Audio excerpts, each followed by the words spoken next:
મિત્રો, સ્વાગત છે તમારું અનુભવની લહેરમાં. આજે આપણે વાત કરવી છે કે આપણે આપણી સેલ્ફને કઈ રીતે ખુશ રાખવી. આપણને નાનપણથી શીખવાડવામાં આવ્યું હોય કે આપણે બીજા લોકોની નજરમાં કઈ રીતે સારા બનવું, પરંતુ કોઈ એમ નથી શીખવાડતું કે આપણે પોતાની નજરમાં કઈ રીતે સારા બનવું. એટલે આપણે બીજા લોકોને ખુશ કરવામાં લાગી જઈએ છીએ અને આપણી મનની વાતોને દબાવી દઈએ છીએ એમ વિચારીને કે બીજા લોકો નારાજ થઈ જશે.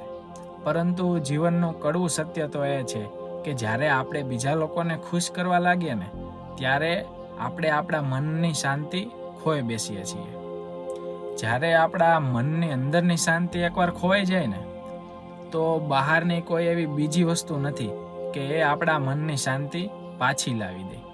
એટલે સૌથી પહેલાં પ્રથમ પ્રાયોરિટી આપણી સેલ્ફની ખુશીની રાખવી જોઈએ, નહીં કે બીજા લોકોને ખુશ રાખવાની. આભાર. બાપા સીતારામ.